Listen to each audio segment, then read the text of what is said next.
Welcome everybody. Welcome to this edition of Startup Scale. Today we are going to be talking about the automated data analytics for AWS solution.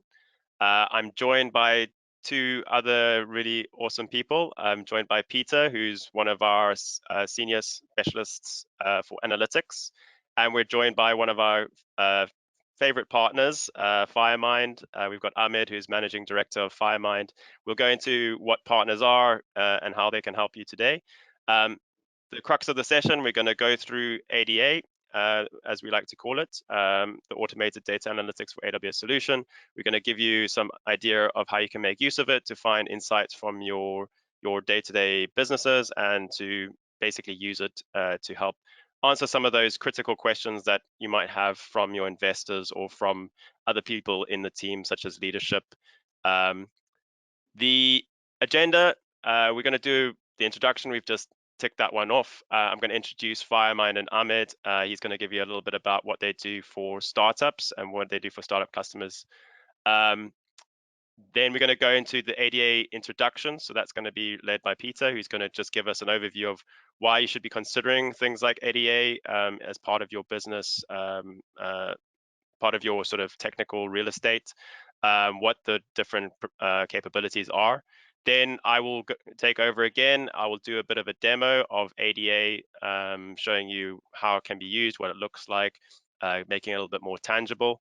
And then I'll go a little bit into the architecture. So I'll try not to be too technical given the audience, but I'll go into some of the little behind the scenes pieces of how it works, how it's connected together.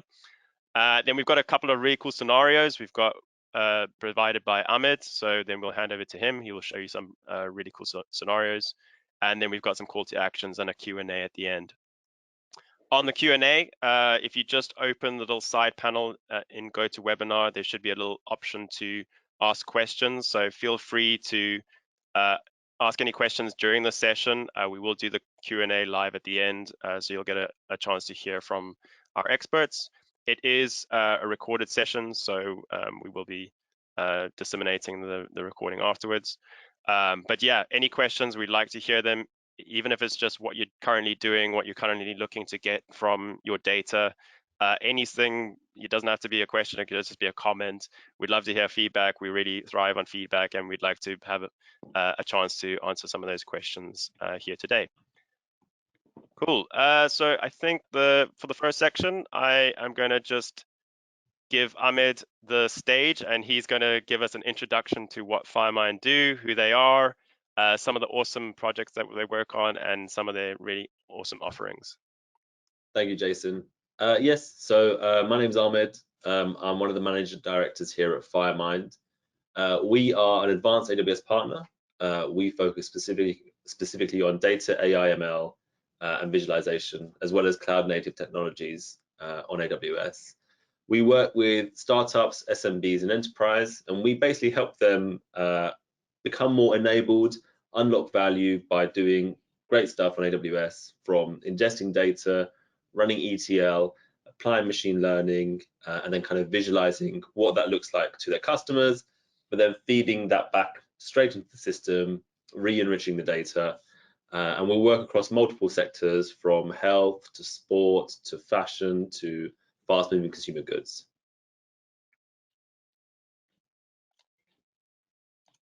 And then go to the next slide. Yeah. So one thing we do as well, because we're a partner, we host free office hours sessions as well. If you scan this QR code, it will go to a calendar link, and you can book time with myself. It's a half-an-hour session. It's all for free, and you can just come along and say, we're thinking of doing this, or we're trying to do this, or we're already doing this and it's not quite working, for example. You know, how can a partner help? So feel free to book those office hour sessions, and we can see how we can help you and see what we can do with AWS as well. Thank you, Jason. Thank you, Ahmed. Cool. So for the introduction of what ADA is and how it can be used, let's hand over to Peter. Thank you very much, Jason. Next slide, please.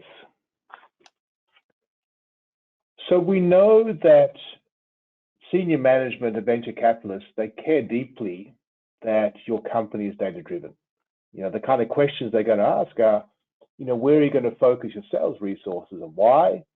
And if you're going to invest your headcount, where is that going to be? What is the cost of customer acquisition? What is your forecast for next quarter, right? These are pretty important business questions, especially if you're at a certain stage of maturity and looking for more capital to invest. You have to have data-driven responses. McKinsey's had a whole bunch of stats around if you're data-driven, you're more likely to acquire customers, to retain them, and certainly to have a much higher profitability. So this is important. The question we are getting all the time, and I think now we have a better story, and we're going to present it today with ADA, is please make this analysis simpler, faster, and by the way, it has to be cost effective. Next slide, please.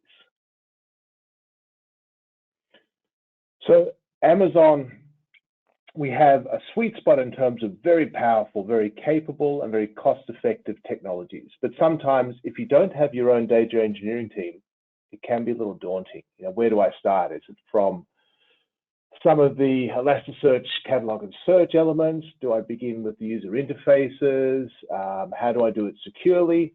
And so we put together a package now, if we go to the next slide, which is the Automated Data for Analytics, or ADA for short. So essentially, this is now 20 underlying AWS services where we've hidden the complexity.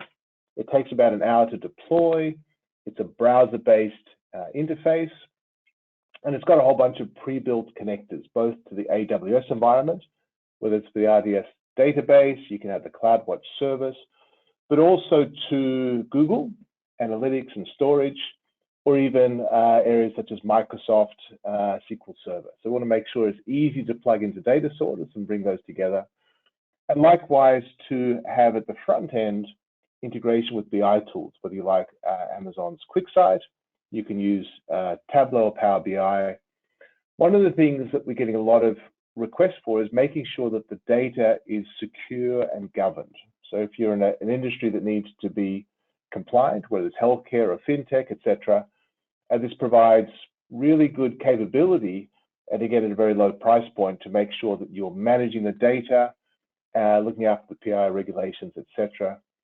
And finally, strategically, this is an open source project, and we have a whole bunch of really clever partners, plus our own engineers and customers, I might add, who are going to help build and evolve this product over time. So we think this is something that, to make it easier to get started, powerful capability, and to evolve with an ecosystem, we think this is something that is going to resonate rather with a bunch of customers. Next slide, please.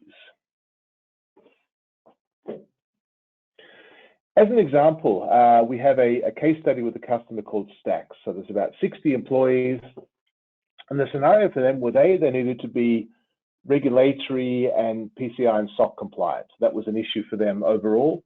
Too many data silos, they weren't managing those in a proper and governance way.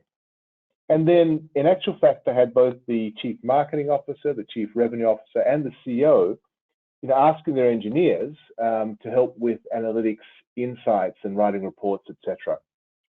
And they wanted to use their engineering capability to build new services to drive revenue. They didn't really want to spend the time on building something like this. They did the costing. If they were going to build capability that was similar to ADA, it would have cost about $600,000 to $650,000 US. So instead, between $1,000 and $3,000 a month, they could start getting this capability. They're really happy. It saved them, both money and time, and freed up resources to give insights onto what is the customer decision journey, where do we put our resources for next set of capabilities to develop, and by the way, we are now much better in terms of our data compliance and governance, which was very important to them as well. Next slide, please. In terms of costing, the bill you get from using ADA service is just the underlying services itself. So it's very transparent in terms of Glue, WAF, Kinesis, etc. And we've done 3 different t-shirt sizings. So from $600 a month to $3,000, where the drivers here are the number of input and query data volumes.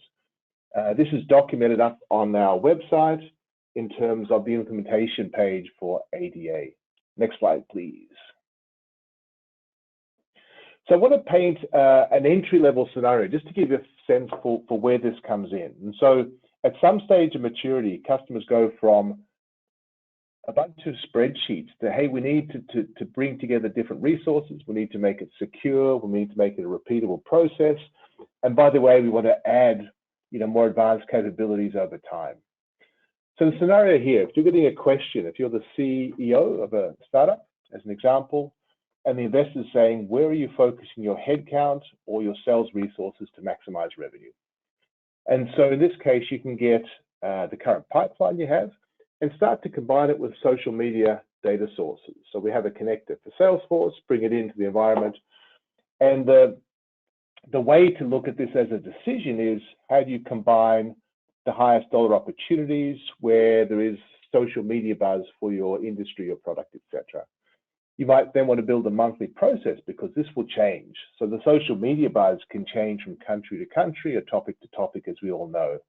And so it's not a static, but rather dynamic process. And based upon this, you can start having an input model for where you put new headcount, where you apply your sales teams, where you go for new country partnerships. And all the while you have proper governance for PI data. And you can start adding it then into a forecasting model looking ahead. Next slide, please. So Jason's going to show you the actual ADA model, but just to give you a sense for it, you start to build a data product within the ADA. So have one for the pipeline itself. So where's the number of opportunities, the highest amount of revenue, potential, and you have one for social media buzz. And then you start combining those. So next slide, please. And you can get a sweet spot between these two disparate data sources. You can start to build a monthly cadence.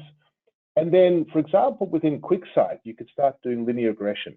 So you can add in the QuickSight visualization tool a forecasting or what if capability to the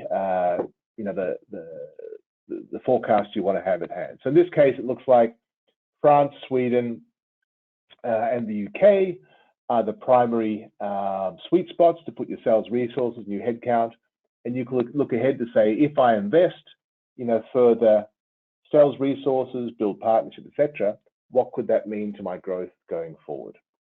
Next slide, please. And Jason, I think it's over to you. Thank you very much. Cool. Yeah. So for this section, I am going to actually just show what ADA looks like. So I'm going to exit out of this, which is always daunting because you never know what happens when you go into live presentation mode. So if you, let me just take the implementation guide for ADA. So first of all, as we mentioned, ADA is a solution. So you can usually find it under our solutions section of the AWS website. We have this really nice landing page, which is kind of like the entry point to it. And we have the implementation guide. So in the implementation guide, it gives a lot of details about what ADA does, the different design considerations, how you can deploy it yourself, how you can, modify it. It goes into some of the different components within the UI. So it's a really great resource to have a look at to get a little bit of a better perspective. The other great thing is it is actually an open source project. So if you go over here, you can see the whole project is available on GitHub. So you're welcome to fork it. You're welcome to grab it, play around with it, modify it, do whatever you want if you need to later down the line. So it really is a cool tool that you can use and start to even develop into your own sort of kind of offering or product, or customize it to the certain needs that you might have as a business.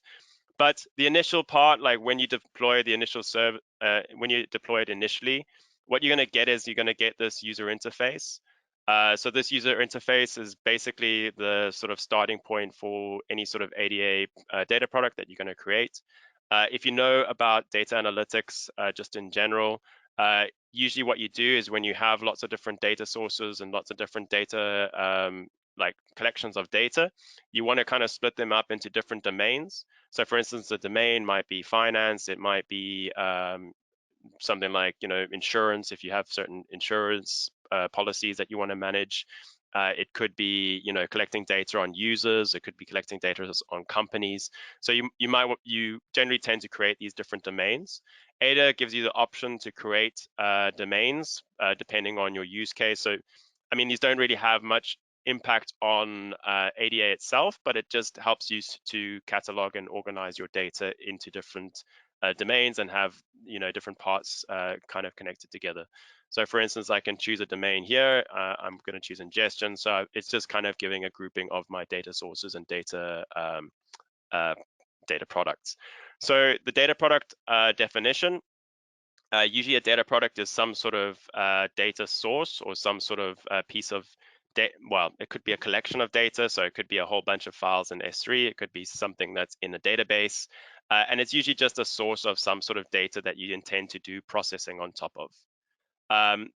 Within ADA, you can create your own data products. When you do this, it gives you a nice wizard. The wizard helps you to give a name, a description.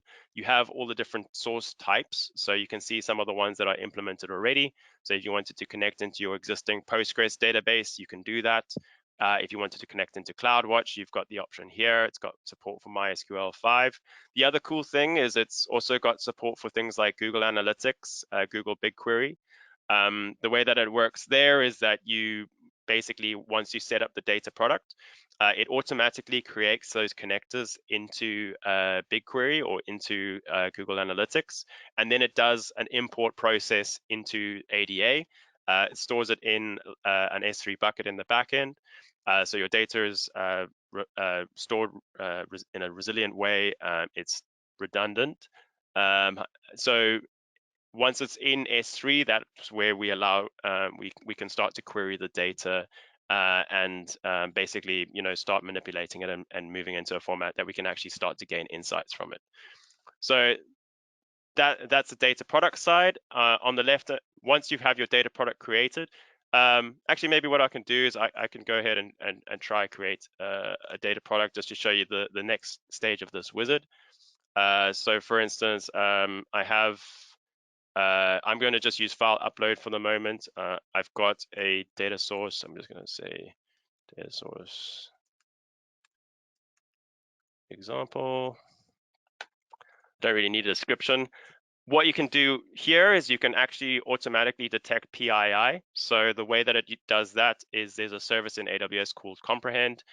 When you push your data into ADA, you can automatically use Comprehend to detect if there's personally identifiable information.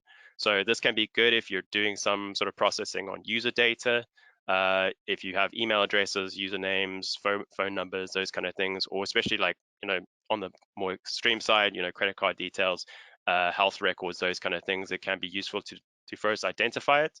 And then in ADA, there's certain ways you can define the governance structure for those different data, those different pieces of PII information. I'll show you that in a bit once I've just shown you the kind of creation of the data product piece. So when you do this, I'm just using file upload because it's the easiest to demonstrate at this time. What I can do is, let me see if there's, I've just got a sample data set here. So this is, I'll explain it in a bit. That's actually going to be a bit too heavy. So let me just do here.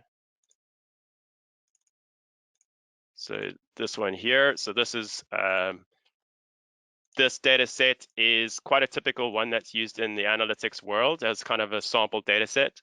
It's basically a number of taxi trips that occur in New York. So what you have here is you have a number of different vendors. You've got the pickup date and time, you've got the drop-off time, and then there's certain other attributes like, the distance that was traveled, the amount of fare that was paid for this taxi trip. You've got a pickup location, a drop-off location, represented as an ID. And it's kind of a typical data set that people use as a way to demonstrate, capabilities within the analytics domain. So what I've done is I've just pushed it in, I've just uploaded it into ADA. What it does is it automatically processes the schema from that data set. The data can be actually in CSV like it is here.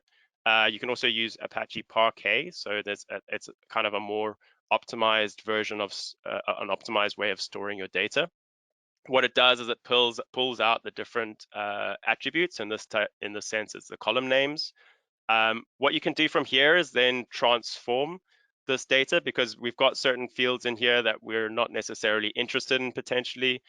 We might want to do some sort of conversion. So maybe you want to convert the pickup and drop off location into the actual names, or maybe we want to, filter out, any fair amount that's like 0 to maybe give it a bit more cleaning on that data.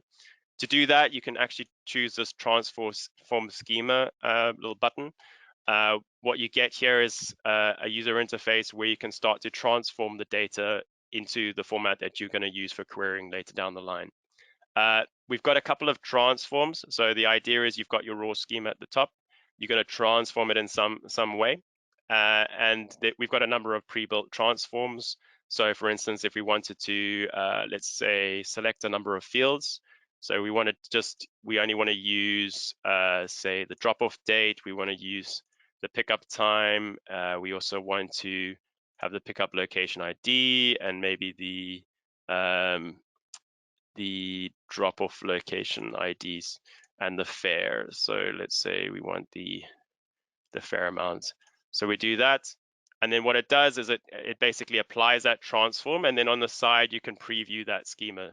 So one of the kind of niggles in terms of AWS Glue and how it operates is that sometimes it's a little bit harder to actually get this kind of real-time feedback from actually creating the data. So when you create the data, it's always useful to be able to sort of manipulate it in a more sort of user-friendly way. ADA provides that, and on the side, it gives you kind of a schema preview of what your end data is going to look like.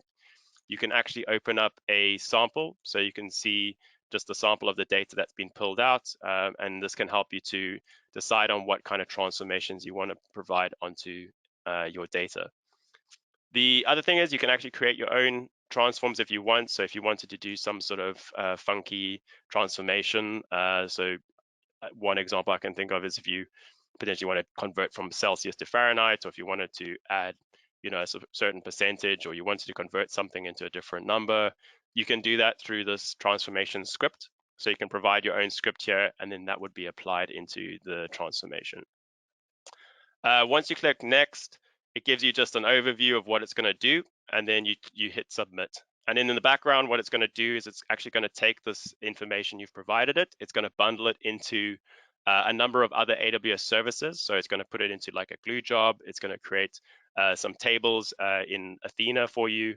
And so it basically sets up a whole bunch of infrastructure behind the scenes to automatically connect from your data source, which in this case, because it's a file upload, it's going to be in S3. But if it was a database, it would do a connection into RDS or into whatever data source you decide. So in the fashion of like a good cooking show, I've also prepared one earlier. So for instance, I've got this one. This is a trips. This is trips for 2021, and it's in November. So we've got this. I've pre-prepared it. I've transformed the data. So just because it takes about a couple of minutes, maybe like 5 to 15 minutes to deploy it, and it tells you the date when it was created and when the data set was last updated. For things like BigQuery, it actually gives you like a little button on the side, so you can reload data into ADA. So if you, as Peter said, doing like a monthly kind of analysis where you want to analyze a certain product, you can do that, and you can basically load in the data from BigQuery into ADA and start to process it. If you're using things like Kinesis, it would go into an S3 bucket, and then you would kind of process it out of there. So once you've got the data product set up, we can go into the query workbench. The query workbench basically uses a service behind the scenes called Athena. What it does is it gives you an it kind of gives you an interface into Athena. The reason being is like we've defined here domains and we've defined data products. So from the user's perspective, it's kind of a simple interface, but in the background, it's actually converting it into something that Athena can understand. So if you've ever used Athena, it's usually quite a complicated kind of query syntax. So here it kind of just provides some ease of use for your potential users who are going to be interacting with ADA. And so you get like a really nice interface where people can start to explore the data. On the side, you can have queries, which you can like basically save. So for instance, let me go do a simple select. I think I've got here. So this is a predefined query that I've saved earlier. So what I'm doing here is just selecting by vendor ID. I'm doing an average fair amount. So I'm taking the fair amount divided by trip distance and as an average, and then I'm just finding any trip distances that are over 0 and just grouping them by vendor ID. So it's typical SQL. So for business users, business analysts, they'll hopefully know a little bit about SQL. So they'll be able to do some sort of querying on the data that you've added into ADA. It takes a bit of time because in the background, it's converting it from the user experience we see here. It's converting the SQL into something that Athena understands. And then it's taking that data. And what it's actually doing is it's also providing that PII masking behind the scenes. So if we had, for instance, email addresses in here, I don't have an example that has an email address, unfortunately, today. But if there was an email address, it would mask it based on those rules that we predefined for those data products. So you can see here the answers has come up that we've got vendor ID, it's got an average fare, and this is a fair amount per distance. So this might be able to start a conversation or start to answer some of those questions that are in your data sets. Another example, I've got a couple of other examples here. So this is the same one, trip distance by vendor, and I've got another set that I was playing around with weather data. So weather data, I'm just doing a select for the number of precipitation in the US. So you can come up with quite complicated SQL queries. And what's also great is you can start to bring those data sets together and start to build analyses from your data in ADA. The last piece I just want to show is the governance piece. So in terms of detecting PII, there's a couple of things that ADA can automatically detect. As I said, it uses comprehend behind the scenes to detect these different pieces. If PII is detected, it will classify that field within your data product as a certain piece of information. So for instance, I can show the data product here.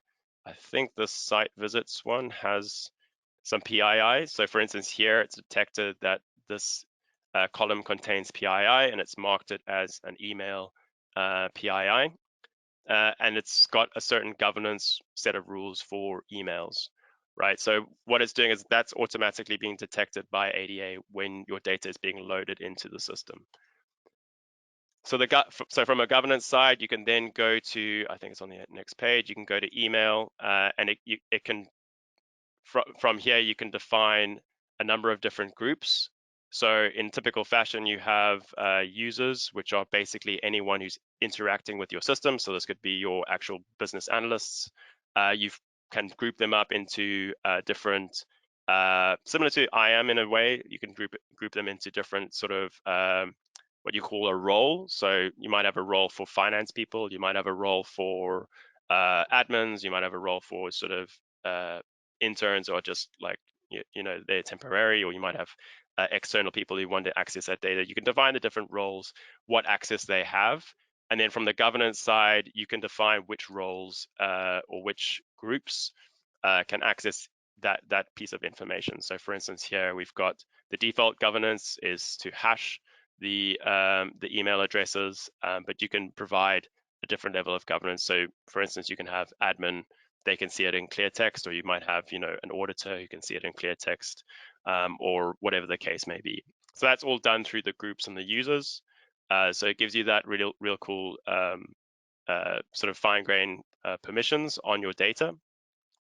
And then the last few things are things like identity providers. Obviously, one of the big things when you have a lot of users is you want to be able to sort of hand off your IAM sessions. So if you've already got users in like your AWS single sign-on, you can do integrations into that. So if you wanted to do sign-in with Google, if you want to do sign-in with Amazon, you can connect into different identity providers to provide that seamless sort of login experience for your end users. So that's kind of the demo. If you've got any questions, pop them in the side panel. We can answer them at the end. And so what I'm going to go back into is a little bit into the presentation again, and I'm going to talk a little bit about some of the some of the higher level architecture pieces from within ADA. So as Peter said, behind the scenes, there's actually quite a few different services, and it's, I think, more than 20 different services that are being used. All these other services are really robust, battle-hardened services. So it's not like a whole new system. It's actually just using those services behind the scenes, gluing them together in a specific way to provide the solution that goes on top of them to give your business value from those different services. It's all on-demand infrastructure, so there's not a lot of, in terms of ADA itself, there's not a lot of components that have a constant price. On-demand means that basically you're only paying for it when you're actually using it. So whenever you query, for instance, there's a charge on how you get on the query time, and you're obviously charged on the amount of data that's stored in it. But when you're actually using ADA, you're only paying for it when you're actually interacting with the ADA solution. Obviously, it doesn't take into account things like databases, S3 buckets. You're still going to have a charge for that. But the processing and the user interface itself is all on demand, so pay for as you use it. The architecture itself is all microservices. We used a modular approach. It's all using AWS best practices because we built it. So we made sure that when customers deploy it, it's going to have all of the best practices built in. And it uses, well-architected principles. It's secure, it's serverless, and all of the good things. So it makes use of AWS in the most effective way it can. In terms of the data product, I did show you creating a data product, providing those different transforms. Here you can see like what actually happens behind the scene, how it's providing those different schemas. Is it uses something called the AWS Data Wrangler Schema Inference. It's actually called the AWS Pandas library, or the Pandas library for AWS, or whatever that. So they've renamed it because there's another product called Data Wrangler within SageMaker. But it uses this to actually connect into these different providers and give you that upfront schema inference right when you add that data product. So when it does that, you actually discover transforms, and that's how you can start to play around with the data even before you've loaded it into ADA. Once you decide to actually load it, so when I click that button to add the data product, it does two things. It creates a whole a CloudFormation stack. So it creates a whole bunch of components that are going to be used to take that data from that data source and move it into a format that is available for querying. So that's all done with something called infrastructure as code. So it's kind of a whole bunch of automated processes that set up all of those different services in the background. And then what it also does is it adds some information into Athena. So Athena is that part that's querying that data. So it adds a few tables, it adds a few references, so that when you're doing querying, you can start to query that data in a more effective way. So those are done automatically behind the scenes. That's part of the automatic part of ADA. The data import itself, so once you've created the data product, there's a data import process that gets kicked off. Depending on the source, there's different mechanisms. So for instance, with Kinesis, it would be pushing it into S3. If you're using things like BigQuery or Google, sometimes it creates a ECS import task. So what that does is it's actually a small ECS service that gets created, and that pulls the data in from whatever data source and then stores it into S3. And then there's something called a glue crawler, which basically just takes the structure of the data and tries to figure out what the different fields are, what the different columns are in that data, and presents it in a way that is able to be queried by Athena. And then here at the bottom, it just shows there's this comprehend and PII detection piece. So when that data is being loaded in and doing that transformation, there's a step that, depending on whether you select it on or off, that you can start to detect PII information and adds that data into the metadata of that data product.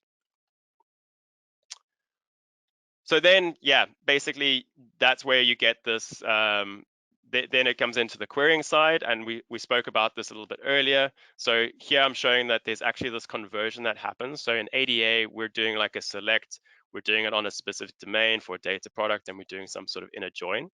When you hit that execute button, what it's actually doing is it's doing a conversion in the background. So it's actually converting it into a data catalog table. So this is something that more Athena can understand.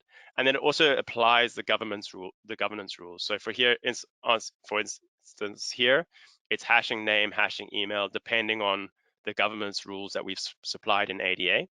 And then it also has row level governance. So for instance, if you wanted to only filter out, people with an age over 21, it does all that behind the scenes. So when you're interacting it from a user point of view, you're seeing what's on the left, like just a simple select.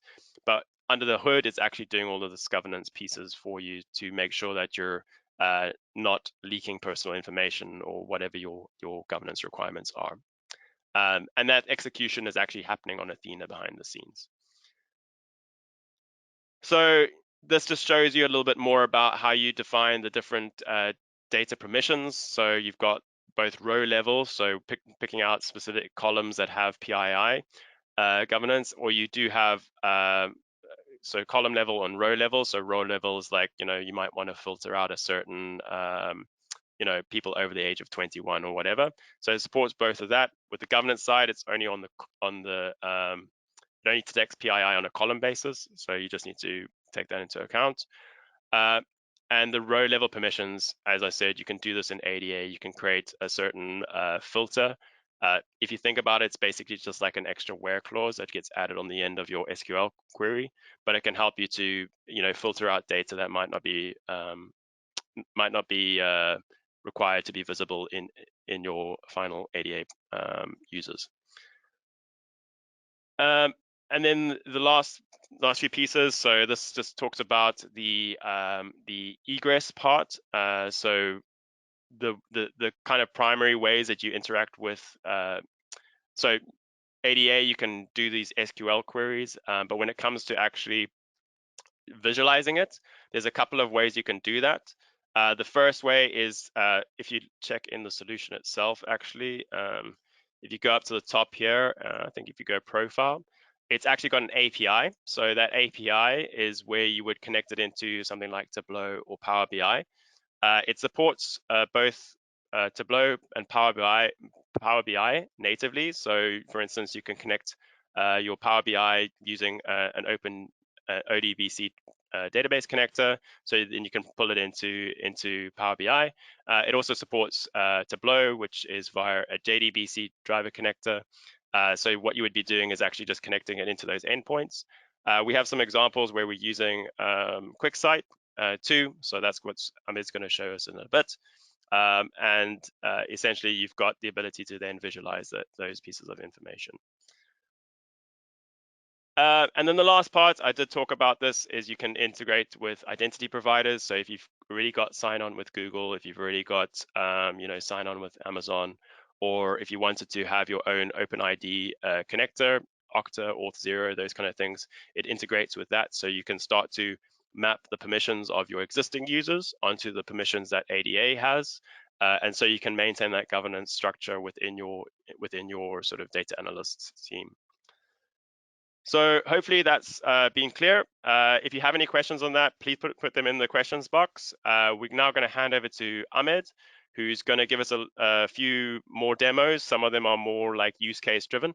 So Ahmed, I'm going to hand over to you. Thank you, Jason. Let me get my screen ready, and then we'll run through. So all of this data, having it available is all good and well, right? But sometimes, majority of the time, you need to provide some kind of reporting to the business. One of the great things about Ada is that it will provide a nice pipeline where you can do your ingestion, do your storage, do your querying, everything that Jason showed, long-term and short-term. Cleanse it, and also then provide you a way, an egress, so then you can visualize it. And in these particular examples, we're using QuickSight because why not, right? It's an Amazon product. It works brilliantly with Ada. And it's a good way to show you how you can integrate the data that comes in, that forms part of your data lake and data warehouse in Ada, and then visualize it for the business. And QuickSight, if many of you don't know, is an AWS tool Anyone can sign up for it. You pay per month, and it works generally really well. You don't have to maintain anything. It's all fully managed, so it becomes a lot easier to think about versus installing things like Tableau or Click or whatever like that. So we've got two examples here. Ones that are generally relative to what customers are asking us to do in terms of data ingestion and visualization. The first one focused specifically around things like media performance. So one of the great things about Ada is importing media information from analytics suites like GA360, Adobe, etc. And generally what you want to sometimes do is show the link between visitor data on websites and apps and the link between paid for advertising. So in this case, we have a media performance dashboard ultimately that looks at the amount that's spent for advertising certain roles for certain candidates and relates it to the conversion, the impressions, the acquisitions, and then the cost per acquisition for that media spend ultimately. And the magic of QuickSight is we can visualize this quite well. So for example here, assuming that this is all Firemind information, for example, we can see that, let's say we ran a campaign, we received nearly 55 million impressions of the campaign, over 300,000 clicks of the campaign.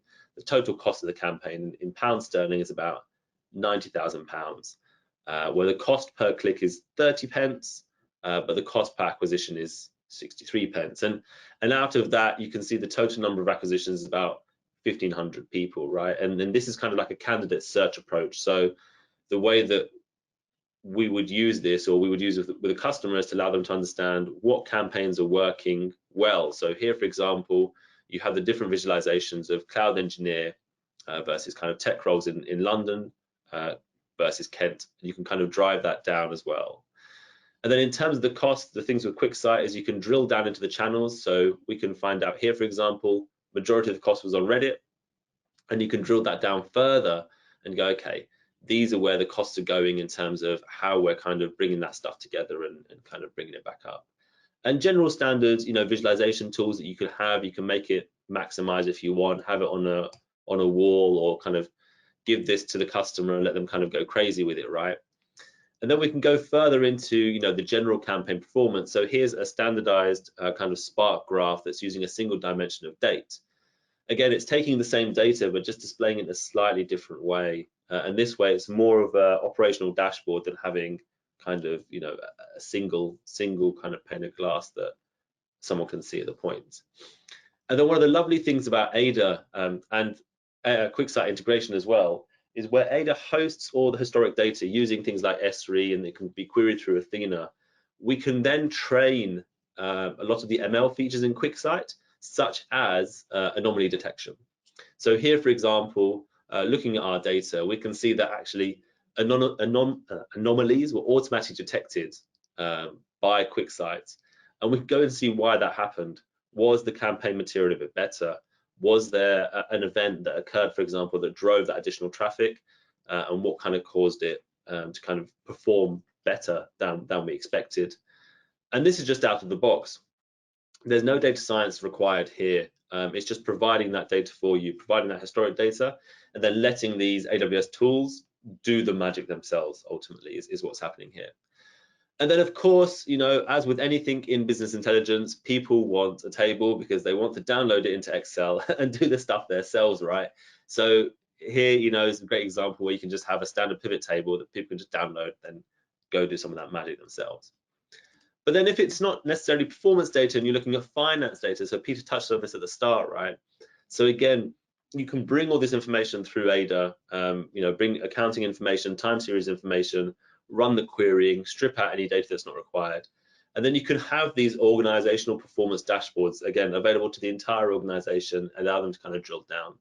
And QuickSight makes this very, very easy as well, because not only do you put all the different objects together to provide the kind of overall dashboard, but here, for example, this is actually still crunching now.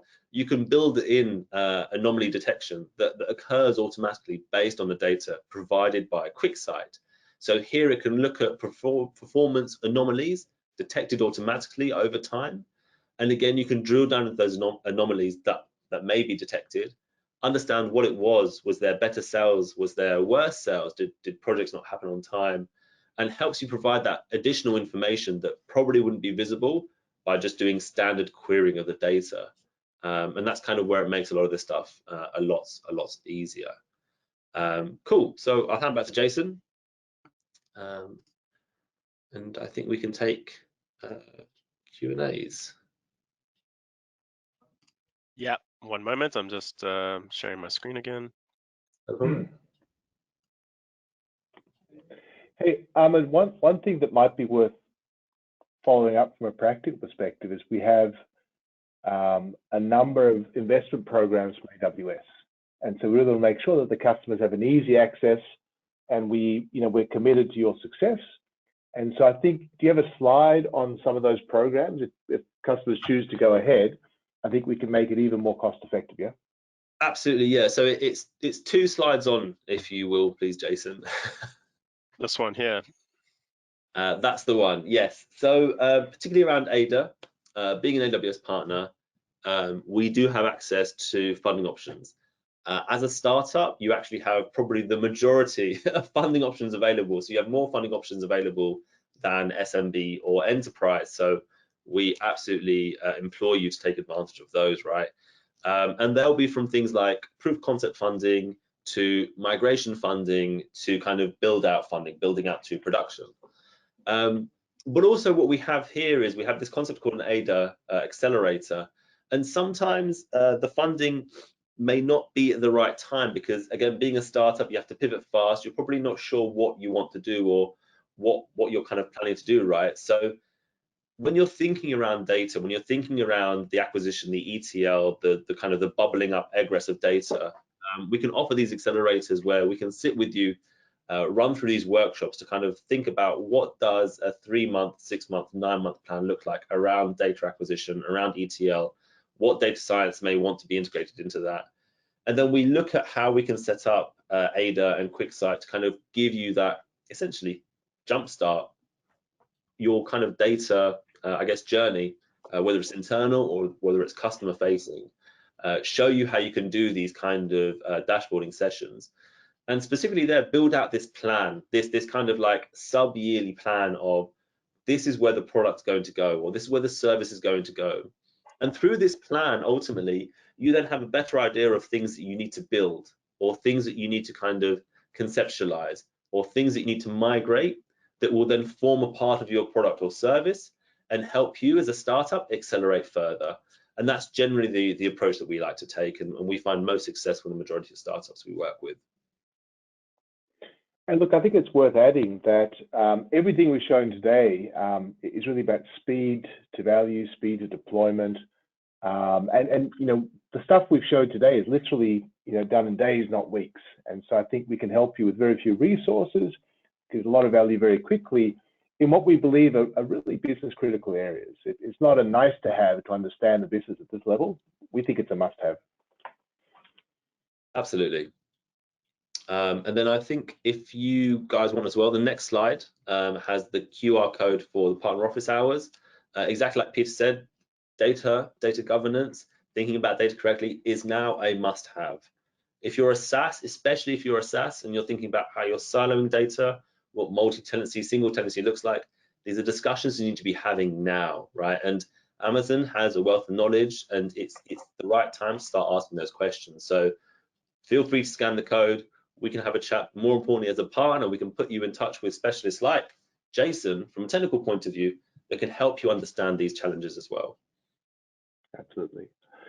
So with that being said, any questions from the audience? We'd love to hear feedback. If this is interesting, please feel free to push us a little bit. I'd love to get your thoughts on today's session.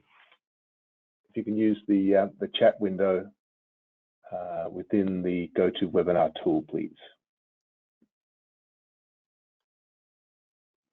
Yeah, if you can just open the site and just pop in a question, we'll be able to answer it live. I think there was a few questions like whether it is live. Like people tend to always doubt. I know like GoToWebinars got that like is bad Jason rep, an avatar or not, right? Yeah, I mean, it could be all AI driven, right? To be honest, but yeah. So if there's any questions, you can pop them in the side.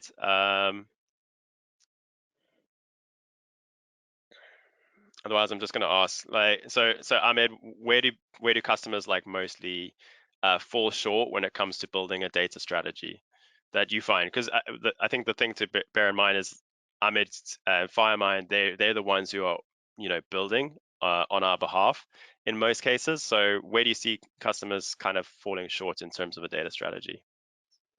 It's an interesting one. I think if we're speaking about this empathetically, it's really more about what customers, they don't know what they don't know, right? So traditionally, people will throw stuff into a database and hope for the best. But as that database scales, they'll start to come across the nuances of that database being a transactional database versus maybe an analytical database, and come across operational challenges, cost challenges, siloing challenges, for example. I think one of the most critical things that a startup ought to do at the very start is really think about what good data governance, cataloging, and I would say enrichment of data looks like to really drive their product forwards. It's very easy to go OTT, but actually there's a lot of managed serverless services available by AWS that are cost effective, that are operationally reliable, etc., that are durable, but more importantly, don't cost the world, that used correctly can be a really good foundation and really good stepping stone to achieving a good data strategy for the internal business itself and for their customers.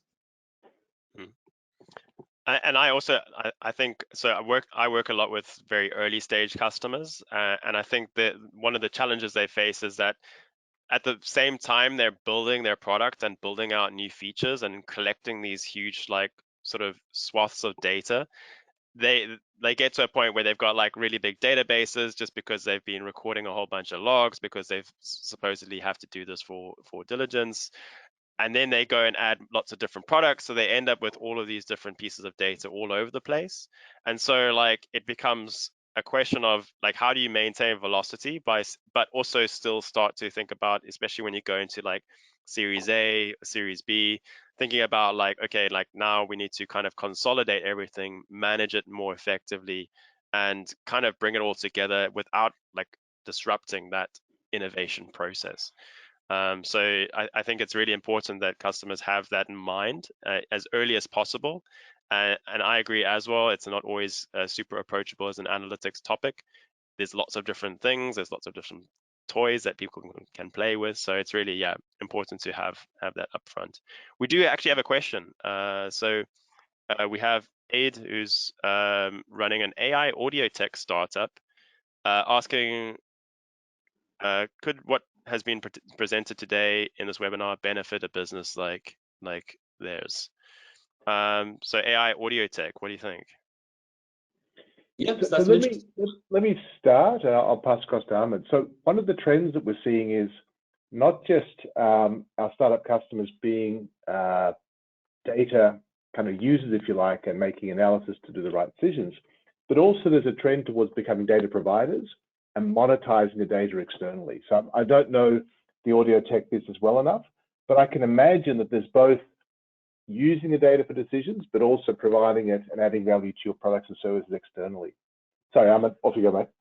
No, that's exactly the point, right? So your audio AI startup could use something like this purely internally to just bring together, like I showed, marketing information, performance information for your business, right? But ultimately, depending on what your startup is doing or what your application is doing or whatever, there's so many data points that are required to understand what's good in terms of running a business, and bringing all these points versus having several different SaaS tools do it all for you is the key advantage here with Ada.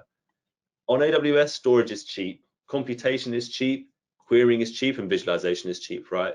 And something like Ada is a no need to think way to just bring in all these sources into somewhere where you can just join it all together and really understand what your product is doing or what your services are doing from that 360 point of view.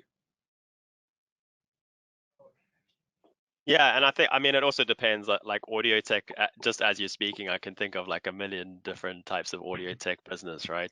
I mean, if you were trying to come up with like a new Spotify, one of the kind of thoughts is maybe you want to figure out like user listening patterns, right? So and maybe recommend new songs off the back of that, or maybe it's just like correlating your sort of users coming in with certain marketing campaigns, as Ahmed said.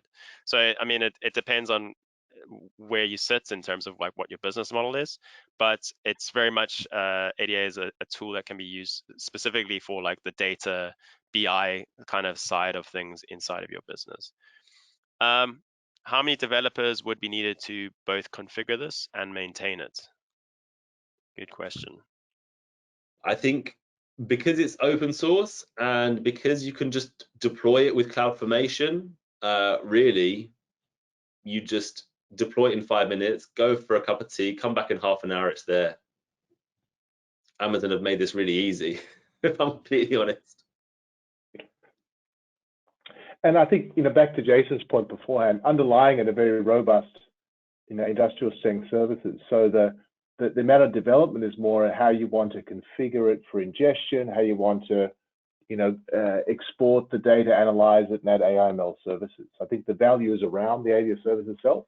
I don't think you need to develop ADA by itself necessarily. You can if you want to, but I think you probably want to focus your engineering resources on what's coming into the system and how you want to use the data from there. Yeah, and it's also something that is fairly new, so we're also looking for feedback, so feel free to pop some issues into GitHub if you have any questions. That's also a good place. We do have a team that are like basically maintaining it and providing new features and functionality, so they interact through GitHub. So if you have any questions or challenges with using the service or using the solution, feel free to put it in there. We'd love to have the feedback. And also there's feedback at the end of this webinar. So feel free to enter that too if you have any questions. Cool. I think that's all we have time for in terms of questions. We're also heading up the top of the hour.